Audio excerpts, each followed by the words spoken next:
जय सिया राम साथियों, Hanuman ji IAS classes में आपका स्वागत है। तो चलिए साथियों, आज की क्लास को हम लोग स्टार्ट करते हैं और पढ़ना शुरू करते हैं। आज हम लोग वर्णमाला को, हिंदी का एक बहुत ही महत्वपूर्ण टॉपिक, जहां से क्वेश्चन भर भर के एग्जामों में आते हैं और बहुत ही कम समय में हम लोग पूरे इस वर्णमाला को एक ही स्लाइड में समाप्त करने वाले हैं। ठीक, तो क्लास को शेयर ओवर करते चलिए और हम लोग इस टॉपिक को कम से कम में समय तो करेंगे ही, साथ कुछ भी पॉइंट हम लोग छोड़ेंगे भी नहीं। ठीक, तो इस गदा को रख दिया जाए और तुरंत क्लास को स्टार्ट किया जाए।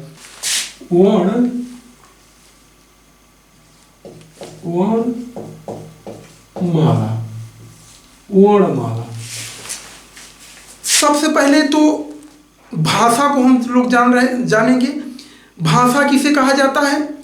तो भाषा साथियों, जिस माध्यम से अपने भावों और विचारों को हम लोग एक दूसरे से अभिव्यक्त करते हैं और किसी का सुनते हैं, वही भाषा है। सीधा सीधा भाषा जो है संस्कृत के भाष धातु से बना हुआ शब्द है। भाष धातु में आ प्रत्यय लगाकर भाषा बना दिया गया शब्द है, जिसका अर्थ होता है बोलना या कहना। भाषा की जो सार्थक इकाई है वह वाक्य माना जाता है।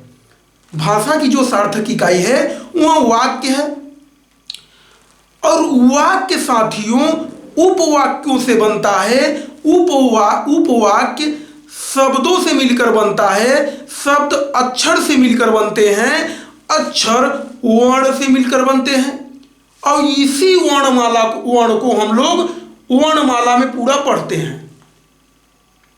ठीक, तो कहानी क्या है? हम लोग मतलब भाषा की बेसिक यूनिट, सबसे लास्ट वाली यूनिट को पढ़ेंगे, जिससे मिलकर कहिए वाक्य बनता है और वाक्यों का एक तरह से कहिए सीधा सीधा कि वाक्यों का अनंत समूह ही भाषा है। सिंपल सा, वाक्य ही तो है, वाक्यों का अनंत समूह ही तो भाषा है और कुछ अलग थोड़ी ना भाषा है। ठीक, तो वर्णमाला को हम लोग पढ़ेंगे, जिससे भाषा का एक कहिए जो भाषा की सबसे लास्ट यूनिट है वर्णमाला उच्चारण की दृष्टि से 45 माने जाते हैं। वर्ण जो है उच्चारण की दृष्टि से 45 माने जाते हैं, लेखन की दृष्टि से 52 माने जाते हैं, जिनको हम लोग लास्ट तक क्लियर करेंगे, देखेंगे। वर्णमाला किसे कहा जाता है? तो वर्णमाला की जो परिभाषा होती है वर्णमाला की, तो वर्णों के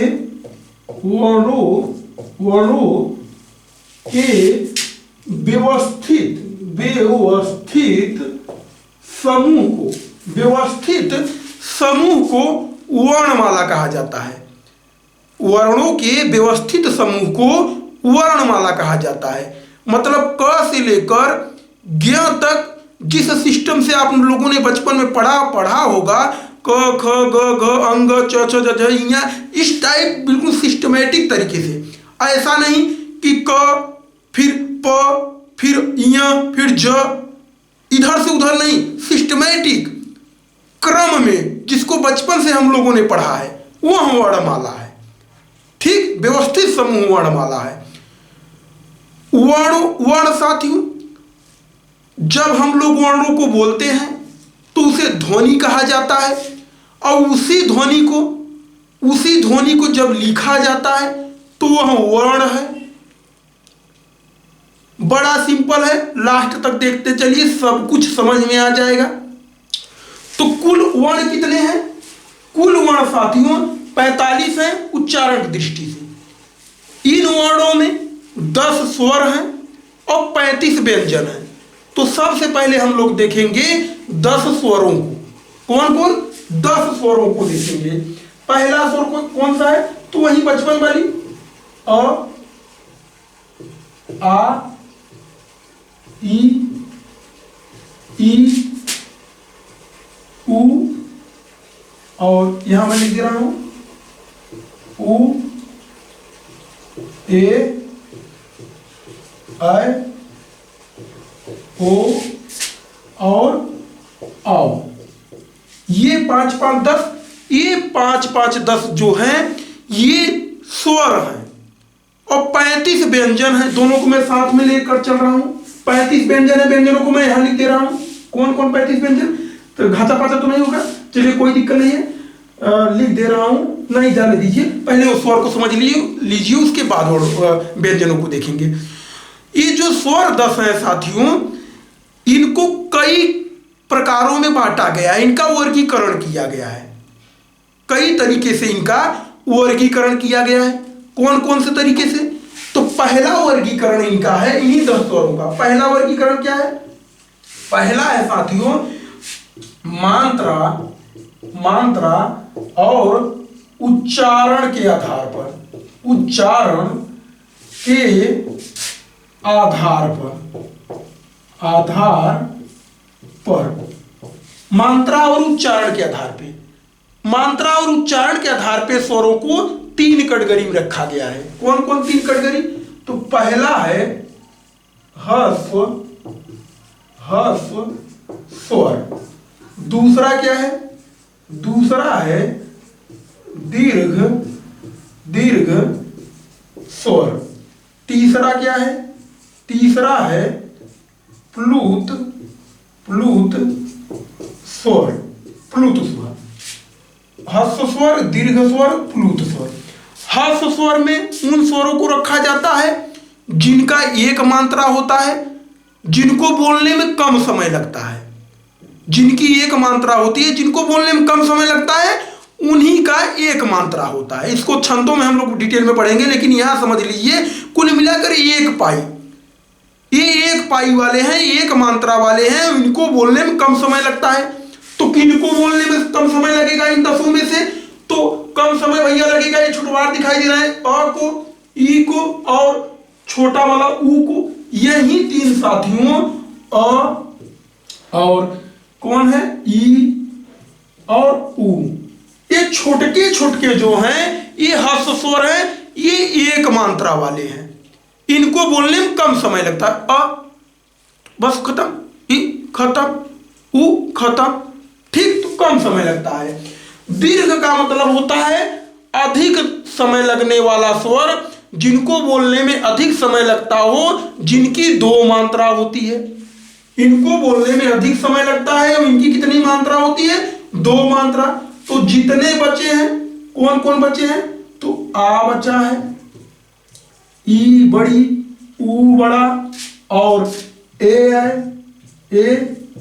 आई, ओ और ओ, ये क्या है, ये दीर्घ स्वर है। ये कुल कितने हैं, 3 4 3 7 क्या है, दीर्घ स्वर है। इनको बोलने में 2 मात्रा, इनको बोलने में अधिक समय लगता है और इनकी 2 मात्रा होती है। इसी में डॉक्टर वाला वो भी आ जाता है, इसको भी लेते चलिए, ये वाला, इसे मैं डॉक्टर वाला वो कहता हूं, क्योंकि अर्धचंद्र बिंदु डॉक्टर लिखेंगे तब उसमें लगता है। ये दीर्घ स्वर है। प्लूत में क्या आते हैं, तो प्लूत में जब कोई भी शब्द खींच कर बोला जाता हो, जैसे नाटक ओटक में बोला जाता है खींच कर कोई भी शब्द, या किसी को बुला रहे हैं, आइए, ये शब्द, ये ऐसे शब्द, जैसे ओम, पूजा पाठ में जो ओम बोला जाता है, ये सब क्या है, प्लूत स्वर हैं, जो त्रिमात्रिक हैं, 3 मात्रा वाले होते हैं, लेकिन इनका यूज विशेष होता नहीं। बस इतना जानिए कि जो खींच कर बोला जाता है शब्द वही प्लूत है। पहला वर्गीकरण ये था। अब दूसरा वर्गीकरण देख ले रहे हैं, ये वाला पहला है, अब यहां दूसरा देख रहे हैं। दूसरा क्या है भैया, तो दूसरा है साथियों जीभ के आधार पर, जीभ के आधार पर, जीभ से कहां से कौन निकल रहा है उसके आधार पर, क्या है, जीभ के आधार पर। दूसरा जीभ के आधार पर, जीभ के आधार पर भी स्वरों को 3 भागों में बांटा गया है। जिन स्वरों का उच्चारण जीभ के अगले भाग से होता हो, जीभ के अगले भाग से होता है, उसे अग्रस्वर कहा जाता है। क्या है पहला, अग्रस्वर, अग्र स्वर, अग्र स्वर। ऐसे कौन है अग्र स्वर? कौन कौन से हैं? ई, ई, ई और ए है। कौन कौन? ई, ई और ये आई। ये चार स्वर कैसे हैं? तो ये अग्र स्वर हैं। इनको बोलते समय मुख, जीभ के आगे वाला हिस्सा काम करता है। बड़ा सिंपल है, जीभ के आगे वाला हिस्सा जिसमें काम करे वहां अग्र स्वर है। दूसरा है मध्य स्वर। दूसरा क्या है? मध्य स्वर। मध्य स्वर, मध्य स्वर में कौन है भाई? मध्य स्वर में सिर्फ एक स्वर आता है अ। कौन है? अ, सिर्फ अ। अ। उसके बाद तीसरी कैटेगरी है पक्ष स्वर की। तीसरी कैटेगरी क्या है? पक्ष स्वर। पक्ष स्वर जिन स्वरों के उच्चारण में, जिन स्वरों के उच्चारण में जीभ का पिछला जीभ के पिछला वाला भाग काम करता है उसे पक्ष स्वर कहा जाता है। तो बाकी जो बच्चे हैं उनको यहां लिख दीजिए सिंपल सा। कौन कौन बचे हैं भैया? आ बचा है, आ बचा है, उ बचा है, उ बचा है, ए तो यहाँ है उ, ओ बचा है, ओ और औ बचा है, औ बचा है, और डॉक्टर वाला वो भी है। इसको भी साथ, जहां औ रहेगा उसके बगल ये भी सटा रहता है बेचारा हमेशा। तो ये 6 स्वर साथियों पक्ष स्वर कहे जाते हैं, जो जीभ के पिछले हिस्से से बोला जाता है। ठीक, तो ये 2 प्रकार के डिवीजन थे जिनको कि मात्रा के आधार पे देखा हम लोग, जीभ के आधार पे देखा। ठीक, इसको मैं मिटा दे रहा हूं, इसको मैं मिटा दे रहा हूं, फिर इसके बाद कहानी आगे शुरू करते हैं। ठीक, इसके बाद तीसरा जो वर्गीकरण है वह मुख खुलने के आधार पे है। तीसरा जो विभाजन है वह मुख खुलने के आधार पे है कि मुख, किस स्वर को बोलने में मुख ज्यादा खुलता है, किस स्वर को बोलने में मुख कम खुलता है। यह भी विभाजन बड़ा महत्वपूर्ण विभाजन है क्योंकि यहां से क्वेश्चन बहुत ज्यादा आते हैं। पहला है विपरीत। पहला क्या है? विपरीत। यह मिटाने में बड़ा समय लगता है, यही थोड़ा क्लास को डिस्टर्ब करता है।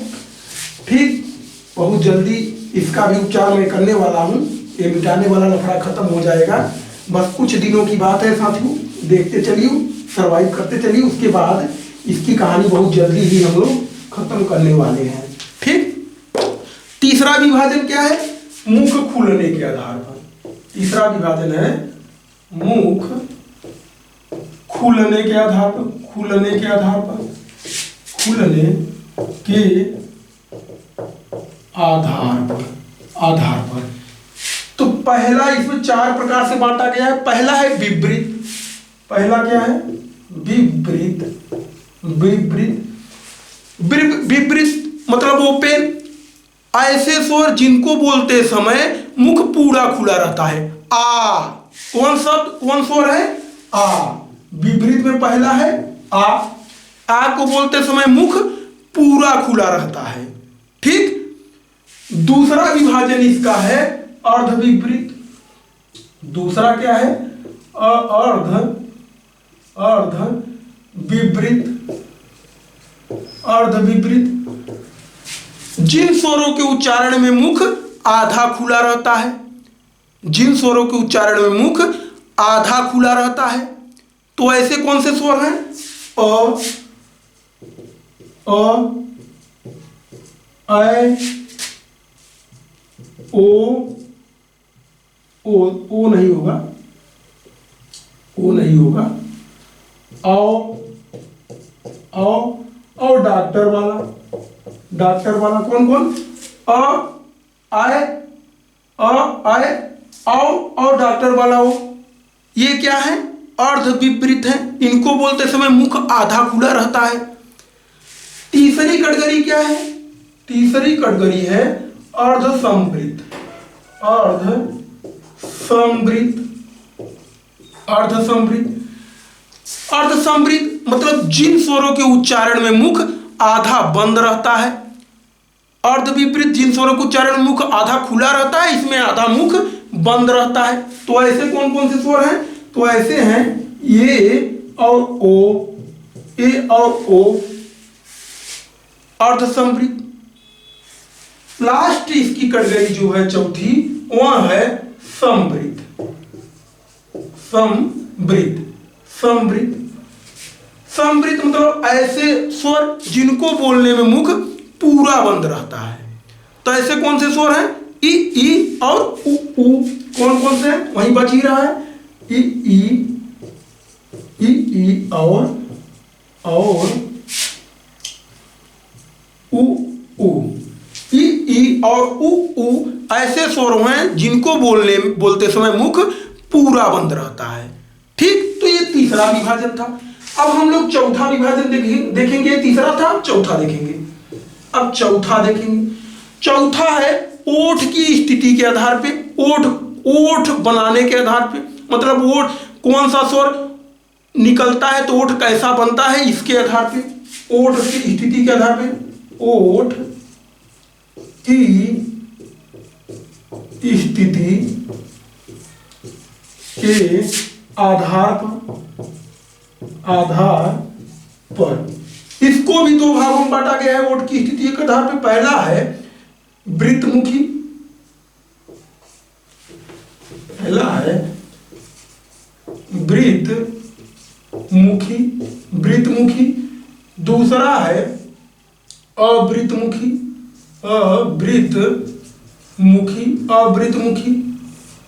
वृत्तमुखी किसे कहा जाता है? वृत्तमुखी ऐसे स्वर जिनको बोलते समय ओठ जो है वो गोला बन जाता हो, वृत्त बन जाता हो। वृत्त गोले को ही तो कहते हैं गोला। तो ऐसे कौन से स्वर हैं? उ, ओ, यही तो स्वर हैं जिनको बोलते समय मुख गोला बन रहा है। कौन कौन? उ, ओ, और डॉक्टर वाला इसके साथ हमेशा सटा रहेगा, तो इसको ध्यान दीजिएगा। जहां औ होगा वहां डॉक्टर वाला हमेशा सटा रहेगा। तो ये है वृत्तमुखी जिनको बोलते समय मुख ओठ गोलाकार पकड़ लेता है। दूसरी कैटेगरी इसकी है अवृत्तमुखी, मतलब जिनको बोलते समय मुख ओठ जो है वो गोला नहीं होता। तो जो बचे हैं यहां लिख लीजिए। क्या बचा है भैया? अ बचा है, आ बचा है, आ, ई और ए आई। बस कहानी खत्म। अब पांचवी जो कैटेगरी है साथियों, यहां से कुछ भी नहीं है। पांचवी इसको मैं मिटा दे रहा हूं एक बार, फिर पांचवी कैटेगरी लिख दे रहा हूं। उसके बाद मैं सारी चीजें क्लियर करवा दूंगा। कुछ है नहीं इसमें, सारी कहानी जीभ के आधार पे, मुख खुलने के आधार पे और ओठ के आधार पे। यदि ये तीन कैटेगरी आपने पकड़ लिया तो उसके बाद तो कुछ है ही नहीं है। स्वरों में सब आपके दिमाग में सब सेट हो जाएगा। यही तीन बस मुश्किल होते हैं याद करने में, और यही तीनों से क्वेश्चन भी बहुत ज्यादा आते हैं, क्योंकि यही तीन लोगों को याद भी नहीं होते हैं। ठीक, तो इसको थोड़ा समझिएगा इन तीनों को। अब इसको मैं पूरा नहीं मिटा रहा हूं। अब पांचवी कैटेगरी है। पांचवी कैटेगरी क्या है? मुख और नाक से हवा निकलने के आधार पर। पांचवी कैटेगरी क्या है? पांचवी कैटेगरी है मुख और नाक से हवा निकलने के आधार पर, निकलने के आधार पर, मुख और नाक से हवा निकलने के आधार पे कौन कौन है भैया? तो पहली कैटेगरी है निरनुनासिक। क्या है? पहली कैटेगरी है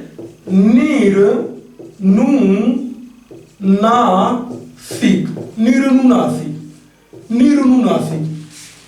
ऐसे स्वर जिनको बोलते समय, जिनका उच्चारण करते समय नाक और मुंह, सिर्फ नाक और मुंह से नहीं, सिर्फ मुख से हवा निकलता हो, नाक से नहीं, सिर्फ मुख से हवा निकलता हो, ऐसे स्वरों को निरनुनासिक कहा जाता है।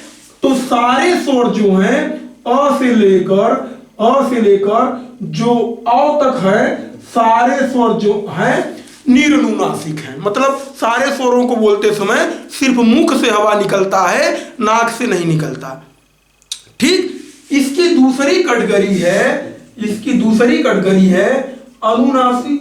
अनुनासिक, अनुनासिक, अनुनासिक में साथियों क्या है? ऐसे स्वर जिनको बोलते समय मुख और नाक से दोनों से हवा निकलता हो। तो बस इन्हीं स्वरों के ऊपर यदि अनुस्वार, इन्हीं स्वरों के ऊपर यदि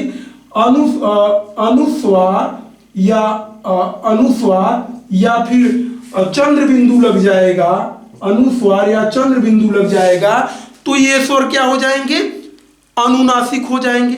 अब जब बोला जाएगा चंद्र बिंदु वालों को और अनुस्वार वालों को, मतलब ऊपर बिंदी वालों को, तब मुख और नाक दोनों से हवा निकालना पड़ेगा, तभी तो आप शुद्ध बोल पाएंगे, अन्यथा आप शुद्ध नहीं बोल पा रहे हैं। ठीक, ये रही पांचवी कैटेगरी। छठवीं कैटेगरी क्या है? छठवीं कैटेगरी है घोषत्व के आधार पर। घोषत्व, घोषत्व के आधार पर, घोषत्व के आधार पर, आधार पर। घोषत्व के आधार पर क्या है? मतलब ऐसे स्वरों का उच्चारण, जिन स्वरों का उच्चारण करते समय स्वर तंत्रिकाओं में कंपन उत्पन्न हो, कपकपाए, वाइब्रेशन हो, जैसे मोबाइल कांपता है। जब स्वर तंत्रिका जो है स्वर को बोलते समय कांपे तो उसे घोष कहा जाता है या सघोष कहा जाता है, और ना कांपे तो अघोष कहा जाता है। तो सारे स्वर जो हैं वह सघोष की श्रेणी में रखे जाते हैं, और सघोष को ही घोष भी कहा जाता है। तो चाहे घोष कहिए चाहे सघोष कहिए, दोनों एक ही बात है। तो सारे स्वरों को बोलते समय जो स्वर तंत्रिका है उसमें कंपन होता है, इसलिए सारे स्वरों को घोष की कैटेगरी में रखा जाता है। घोष या सघोष दोनों एक ही चीज है, घोष या सघोष दोनों एक ही चीज है। तो सारे स्वरों को घोष की कैटेगरी में रखा जाता है, क्योंकि सारे स्वरों को बोलते समय स्वर तंत्रिका में कंपन होता है। ठीक, यदि कंपन न होता तो घोष में चला जाता, लेकिन कंपन होता है सारे स्वरों को बोलते समय, तो घोष में है। सातवीं और लास्ट कैटेगरी है इसकी स्वरों के वर्गीकरण का प्राणत्व के आधार पे। प्राणत्व के, प्राणत्व के आधार पर, आधार पर। ठीक, प्राणत्व के आधार पर। ये क्या है? बस वही घोषत्व वाला कहानी है। प्राणत्व के आधार पे मतलब हवा से जब मुख से अधिक हवा निकले तो महाप्राण कहा जाता है, और जब मुख से कम हवा निकले तो अल्प प्राण कहा जाता है। मतलब ऐसे स्वर जिनको बोलते समय, जिनका उच्चारण करते समय मुख से हवा कम निकले वह अल्प प्राण है, क्योंकि प्राण नहीं ले रहे हैं। ज्यादा हवा निकलेगा बाहर तो प्राण निकलने लगेगा ना, और कम निकल रहा है तो अल्प प्राण है, कम प्राण निकल रहा है। तो और ज्यादा निकलेगा हवा तो महाप्राण हो जाएंगे। तो सारे स्वर साथियों बोलते समय, उच्चारण करते समय मुख से हवा कम निकलता है, और जब कम निकलता है तो सारे स्वर किसमें है? अल्प प्राण में है। सारे स्वर किसमें है? अल्प, अल्प प्राण में है, अल्प प्राण में है। ठीक, तो कितना सिंपल है सोचिए। घोष के आधार पे सारे स्वर हो गए सघोष में, प्राणत्व के आधार पे सारे स्वर हो गए अल्प प्राण में, मुख और नाक के आधार पे सारे निरनुनासिक हो गए स्वर में, और अनुनासिक में जब चंद्र बिंदु लगेगा। बाकी विपरीत, अर्ध विपरीत, वो कहानी को तो हम लोगों ने देखा ही। ये 7 विभाजन से बहुत अधिक क्वेश्चन आते हैं। ठीक, तो स्वरों को हम लोगों ने देखा। स्वर की एक परिभाषा छोटी सी रह गई थी। तो स्वरों की जो परिभाषा होती है साथियों, ऐसे वर्ण जिनको बोलते समय किसी की आवश्यकता न पड़े, जो स्वतंत्र रूप से बोले जाते हैं, उन्हें स्वर कहा जाता है। ऐसा क्यों है भाई? ऐसा इसलिए है, व्यंजन को हम लोग देख रहे हैं तो देखेंगे। ठीक, ऐसा क्यों है कि भाई ये स्वतंत्र बोले जाते हैं, बाकी सबको बोलने में किसी की सहायता पड़ रही है। बाकी वो 4552 वाला टेंशन मत लीजिए, उसको जब इसको पूरा देख लेंगे तो अच्छे से समझ में आएगा, बिना देखे नहीं समझ में आता। तो पूरा जब देख लेंगे तो उसको मैं 4552 का क्या लफड़ा है उसको हम समझा देंगे अच्छे से। ठीक, अब हम लोग देखेंगे व्यंजन को, उसके बाद व्यंजन को लेते हुए ही स्वरों को हम समझाते चलेंगे कि कहानी आखिर है क्या। तो व्यंजन जो कि 35 होते हैं, मूल रूप से व्यंजन कितने होते हैं? 35 होते हैं। 4 संयुक्त व्यंजन होते हैं जो कि एकल व्यंजन नहीं माने जाते हैं, संयुक्त माने जाते हैं, क्योंकि उनमें दो वर्णों को मिलाकर बनते हैं, तो उन्हें संयुक्त व्यंजन कहा जाता है। सारी चीजों को हम लोग देखेंगे बिल्कुल डिटेल में और बहुत कम समय में, और सारा वर्णमाला का दंड कर देंगे हम लोग 1-2 ही स्लाइड में, और बहुत कम समय में। इस क्लास की सबसे बड़ी विशेषता यह है कि बहुत कम समय में पूरा वर्णमाला समाप्त। ठीक, तो अब हम लोग आते हैं व्यंजन पे। ये मिटाने वाला लफड़ा यार, बहुत लफड़ी बात लफड़ा है। ठीक, अब हम लोग देखेंगे व्यंजन को। व्यंजन को, ये व्यंजन क्या है भाई? तो व्यंजन उन वर्णों को कहा जाता है जिनके उच्चारण करते समय, जिन्हें उच्चारित करते समय आपको स्वर की आवश्यकता पड़ेगी। कैसे? तो देखिए, पहले मैं कुछ व्यंजनों को लिख दे रहा हूं, जिसमें क, ख, क, ख, ग, घ, अंग। ठीक, अब ये व्यंजन है, चाहे कोई भी व्यंजन हो साथियों, ये जो क है ना, इसमें यहां हलंत लगा रहता है, तब तो यह वर्ण है। और इस हलंत को हटाने के लिए इसमें अ जुड़ेगा, तब जाके यह क बनेगा, क्योंकि क के साथ हमेशा अ जुड़ा रहता है, और क ही के साथ नहीं, जितने भी व्यंजन हैं सबके साथ अ जुड़ा रहता है। जैसे यहां देखिए, जैसे मैं लिख दे रहा हूं प्रभु राम का नाम, प्रभु राम का नाम लिख दे रहा हूं, राम, प्रभु राम का नाम लिख दे रहा हूं। अब प्रभु राम के नाम में जो 2 अक्षर हैं, अक्षर तो 2 हैं, लेकिन वर्ण कितने होंगे? तो एक तो र होगा, और एक र के साथ अ सटा है, तो अ हो गया, और तीसरा होगा म, तीसरा म होगा, और म के साथ अ सटा हुआ है, म में भी अ है। तो कुल कितने वर्ण हो गए? ये वर्ण है 4 वर्ण हो गए, लेकिन अक्षर जो है वह 2 ही है, र उम। तो बिना जितने व्यंजन हैं, बिना उनके अंदर स्वर को मिले वह पूर्ण ही नहीं होते, उन्हें बोला ही नहीं जा सकता, क्योंकि आधा माने जाते हैं। तो वह उनके साथ मिला ही रहता है, चाहे कोई भी व्यंजन बोलिए। ठीक, अब साथियों इस व्यंजन को भी कई कैटेगरी में बांटा गया है। जैसे जब फेफड़े से हवा निकलती है, स्वर तंत्रिका से होती हुई मुंह से जब निकलता है व्यंजन, तो मुख के अंदर कुछ स्थानों को टच करता है, स्पर्श करता है। तो जहां जहां टच करता है उनका उनका एक नाम है, और उन्हीं नामों के आधार पे कुछ कैटेगरियां बांटी गई हैं। जैसे क वर्ग जो है, यह कैटेगरी कंठ में रखा जाता है। कंठ में मतलब ये क से लेकर अंग तक कंठ को छू कर निकलता है। हवा जो आता है अंदर से ध्वनि निकालने के लिए, वह हवा कंठ को छूता है, तब जाके ये पूरा क वर्ग निकलता है, क से अंग तक। ठीक, दूसरी कैटेगरी है च, छ, ज, झ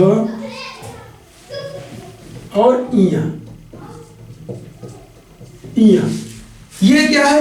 इसको तालु में रखा जाता है, इसको तालु में रखा जाता है। तालु किसे कहा जाता है? तो मुख के अंदर साथियों, मुख के अंदर जो ऊपरी छत है मुख का, उसका पिछला भाग, उसे तालु कहा जाता है। ये छत ऊपर छत है जो मुख का, इसका जो पिछला भाग है उसे तालु कहा जाता है। तो जब ऐसा ध्वनि जब निकलते समय वो पिछला भाग को टच करता है, तालु को टच करता है, मुख के ऊपरी छत का पिछला भाग को टच करता है, तो उसे तालु में रखा जाता है, तालव्य में रखा जाता है। तो कौन कौन ये 5 हैं? ये वाली कैटेगरी, दूसरी वाली कैटेगरी तालव्य में आता है, तालु में आता है। तीसरी कैटेगरी है ट, ठ, ड, ढ, अड़। इसको किसमें रखा जाता है? तो इसकी कटगरी है मूर्धा। मूर्धा मूर्धा मूर्धा वहीं मुख के अंदर जो ऊपरी छत है उसका पिछला भाग तो तालु कहा जाता है, लेकिन अगला भाग को अगर टच करके आए तो उसे मूर्धा कहा जाता है। मूर्धा में ये पांचों वर्ण आते हैं, अभी और आगे आएंगे बताएंगे, लेकिन पहले ये पांचों वर्ण जो हैं ये मूर्धा में आते हैं। चौथी कटगरी है त, थ, द, ध और न। ये क्या है? ये दंत है, ये दंत है। मतलब इनको बोलते समय, इनका उच्चारण करते समय दांत टच करता है, जो हवा निकलती है वो दांत को टच करके निकलती है, दांतों से बोला जाता है, इसलिए इन्हें दंत कहा जाता है। तो ये पांचों वर्ण दंत कहे जाते हैं। लास्ट है इस कैटेगरी में प, फ, ब, भ और म। ये क्या है? ये ओष्ठ से बोले जाते हैं, ये ओष्ठ से बोले जाते हैं। इनको बोल के देख लीजिए, प फ सब ओठ सटेगा, ओठ भी न सटे आप बोल ही नहीं सकते। तो इस कैटेगरी को ओष्ठ कैटेगरी में रखा जाता है। ठीक, अब बचते हैं कुछ, कौन कौन? य, र, ल, व। य, र, ल, व, इनको साथियों अंतस्थ व्यंजन कहा जाता है। क्या कहा जाता है? अंतस्थ व्यंजन कहा जाता है, अंतस्थ व्यंजन कहा जाता है इनको। एक और कैटेगरी है उसमें व्यंजन की, जिसमें आते हैं स, स और ह। ये क्या है? ये ऊष्म व्यंजन है, ऊष्म व्यंजन है। मतलब इनको बोलते समय मुख से गर्म हवा निकलती है, ऊष्मा निकलती है, इसको इसीलिए इसको ऊष्म व्यंजन कहा जाता है। ठीक, एक चौथी भी कैटेगरी है जिसको यही मैं लिख दे रहा हूं, संयुक्त व्यंजन की। तीसरी कैटेगरी मान लीजिए इसको, संयुक्त व्यंजन की, जिसमें होता है कौन कौन? जिसमें होता है छत्र, जिसमें होता है छत्र और ज्ञ और श्र, श्री वाला श्र। ये चारों संयुक्त व्यंजन कहे जाते हैं, क्योंकि इनका जो मेल, ये कुछ 2-3 वर्णों को मिलकर बने हुए हैं। जैसे छत्री जो है यह क और खटकोर वाला स से मिलकर बना हुआ शब्द वर्ण है, और तो कुलहीन में रहेगा। त्र त और र से मिलकर बना है। ज्ञ ज और य से मिलकर बना है। वही श्र जो है वह शरीफा वाला स और र से मिलकर बना है। तो इन्हें संयुक्त व्यंजन कहा जाता है। अब साथियों ये जो है, ये तो सारे जो हैं ये अंतस्थ, ऊष्म और संयुक्त, इनको भी ये अच्छा एक चीज ध्यान दीजिए कि ये जो 25 हैं, ये 5 × 25, ये स्पर्श व्यंजन कहे जाते हैं, क्योंकि स्पर्श होकर निकलते हैं। इनके मुख अंदर से हवा जब निकलती है तो मुख के किसी न किसी हिस्से से टच कर रही है, कंठ, तालु और मूर्धा और शुद्धा से, तो इन्हें स्पर्श व्यंजन कहा जाता है। ये 25 हैं स्पर्श। लेकिन ये भी तो बोले जाते हैं तो कहीं ना कहीं स्पर्श किया जाता है, कहीं ना कहीं स्पर्श होता है, तो इनको भी इन्हीं की कैटेगरी में रखा जाता है। और साथ ही साथ जो स्वर थे, स्वर भी तो कहीं ना कहीं छू कर ही निकल रहे हैं। तो अ, आ और आ जो है, आ जो है, और साथियों ह जो है ये कंठ से बोले जाते हैं, कंठ को स्पर्श करके बोले जाते हैं। तालु वाले में क्या होगा? ई और य और स, ये य और स और ई तालु से बोले जाते हैं, तालु को स्पर्श करके निकलते हैं ये, क्योंकि ये 5 अभी तो 5 कैटेगरी बांटा गया था ना 25 को, इनको ये भी तो कहीं ना कहीं से छू कर निकलते हैं। ठीक, उसके बाद मूर्धा में क्या होगा? तो मूर्धा में री होगा, मूर्धा में री होगा, री और एक खटकोर वाला सा। ये दो मूर्धा के अंतर्गत आते हैं, मतलब मूर्धा से बोले जाते हैं, मूर्धा को छू कर निकलते हैं, इनको बोलते हैं समय। दंत स त वर्ग में क्या होगा, जो कि सरौता वाला स है, दंत स। ओष्ठ को आप लोगों ने पिछली स्लाइड में देखा था कि ओष्ठ में उ आएगा, ओष्ठ में क्या आएगा, उ, और उ आएगा, उ आएगा, उ आएगा, ओष्ठ से बोले जाते हैं। इसी क्रम में साथियों कहां मैं लिख दूं, चलिए यहां मैं लिख दे रहा हूं, इनकी कहानी तो इधर रखिएगा।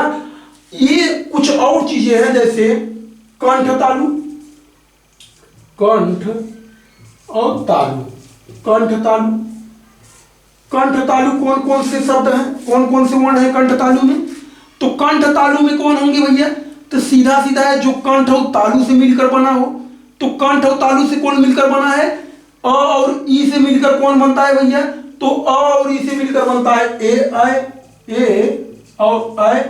ये दो शब्द ऐसे हैं जो अ और ई से मिलकर बने हैं, तभी तो कंठ और तालु इनको कहा जा रहा है, कंठ तालु। ठीक, वही कंठोष्ठ भी कहा जाता है, एक और कैटेगरी है कंठोष्ठ। कंठोष्ठ, कंठोष्ठ मतलब कंठ, कंठ और ओष्ठ से मिलकर जो बने हों उन्हें कंठोष्ठ कहा जाएगा। तो ऐसे कौन से कंठोष्ठ हैं जो कंठ और ओष्ठ से मिलकर बने हैं? तो अ और उ से मिलकर क्या बनता है, अ और उ से मिलकर, तो अ और उ से मिलकर बनते हैं ओ, और डॉक्टर वाला इनके संगे सटा रहेगा हमेशा। ठीक, तो ये कंठोष्ठ कहे जाएंगे। एक कैटेगरी और है दंतोष्ठ, दंतोष्ठ, दंतोष्ठ, दंतोष्ठ साथियों ओआ को कहा जाता है। ठीक, ये चीजें इतनी है। अब ये कुछ अल्प प्राण और महाप्राण और सघोष की कहानी देख लेते हैं। ये जो पूरी कैटेगरी है साथियों, ये पूरी कैटेगरी जो है, पहली वाली कैटेगरी, हर जो पहली कैटेगरी है उसको अल्प प्राण कहा जाएगा। यहां मैं सिर्फ अल्प लिख दे रहा हूं। इनको बोलते समय मुख से हवा कम निकलता है, जैसे क, बाद ख बोलेंगे ख, तो थोड़ा हवा ज्यादा निकलेगा। तो हर वर्ग का पहला वर्ग जो है वह अल्प प्राण होगा, दूसरा महाप्राण होगा, तीसरा फिर अल्प प्राण होगा, चौथा फिर महाप्राण होगा और पांचवा फिर अल्प प्राण होगा। ठीक, तो मैं यहां थोड़ा लिख दे रहा हूं ताकि समझ में आए। ये है महाप्राण, महा लिख दे रहा हूं, ये है अल्प, फिर ये महा है और फिर ये अल्प है। ठीक, ये कैटेगरी है इनकी, बड़ा सिंपल है। पहला, क्योंकि यार बोलते हैं आप तो अपने से ही समझिए कि कम हवा निकलती है तो अल्प प्राण, ज्यादा निकलता है, ज्यादा थोड़ा खींचता है तो महाप्राण। वही साथियों इन तीनों को क से लेकर ग तक, क से लेकर ग तक को क्या कहा जाता है, नहीं सर, क से लेकर ख तक को क्या कहा जाता है, अघोष कहा जाता है। इसको थोड़ा चेक करिएगा। क से लेकर ख तक को दो लाइन को क्या कहा जाता है, अघोष कहा जाता है।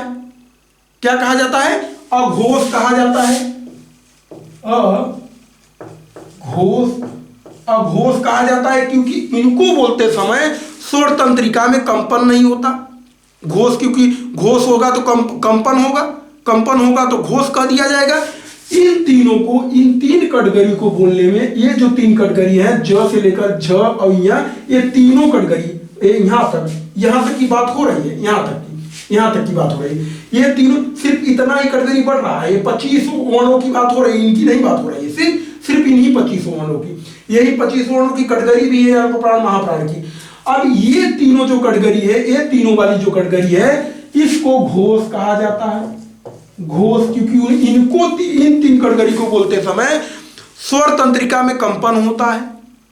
ठीक, ये जो लास्ट वाला है इसको नासिक भी कहा जाता है, क्योंकि इनको बोलते समय नाक का प्रयोग अधिक होता है, इसलिए इसको नासिक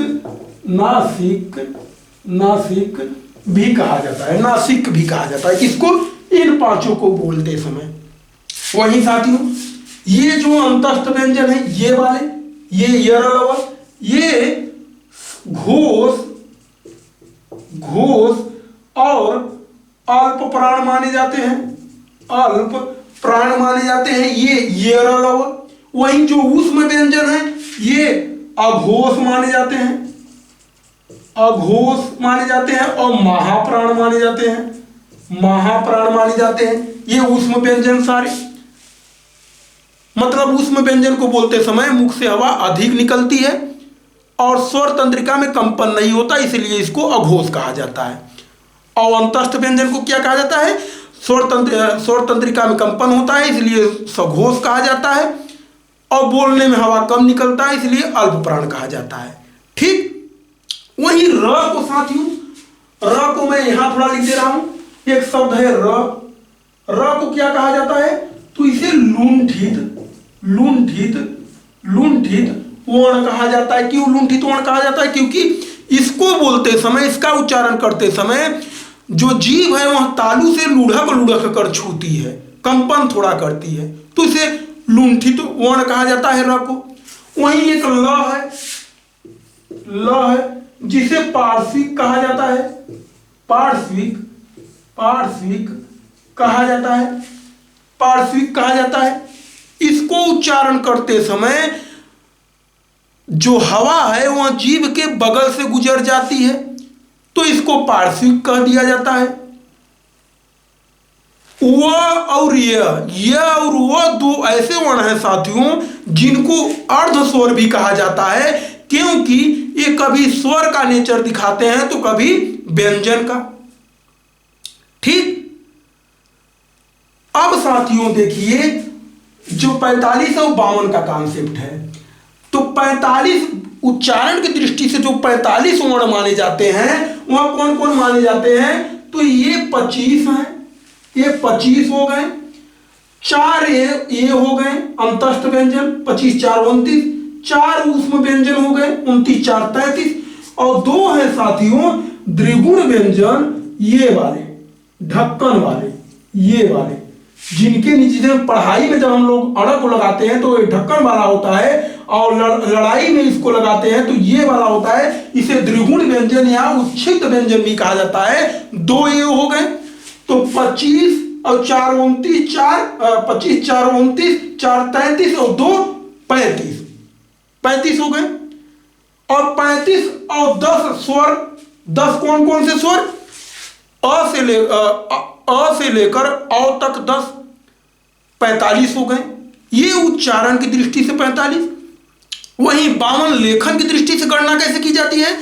तो 52 लेखन की दृष्टि से जो है तो 35 से तो व्यंजन हो गए जिसको मैंने गिनाया, 4 संयुक्त को भी जोड़ लिया जाता है, 39 हो जाता है। और स्वर में री को और अह को जोड़ दिया जाता है, तो 10 स्वर थे, री को और अह को जोड़ दिया जाएगा यदि तो 13 हो जाते हैं। और व्यंजनों में 35 व्यंजनों में संयुक्त को जोड़ दिया जाएगा 4, तो 39 हो जाते हैं, तो 39 और 13 52 हो जाते हैं। ठीक, इतनी ही कहानी है इसकी, और इसकी कहानी कुछ भी नहीं है। ठीक, उम्मीद करता हूं साथियों क्लास अच्छा लगा होगा। यदि क्लास अच्छा लगा हो तो यार हनुमान जी चैनल को सब्सक्राइब कर लीजिए, लाइक शेयर करते चलिए। आने वाले समय में साथियों और भी कक्षाएं अच्छे से दी जाएंगी। अभी कुछ व्यवस्था की कमी है, धीरे धीरे इस व्यवस्था को दुरुस्त कर दिया जाएगा, फिर अच्छे से क्लासें यहाँ आने लगेंगी। ठीक, तो जय सिया राम, बाय बाय।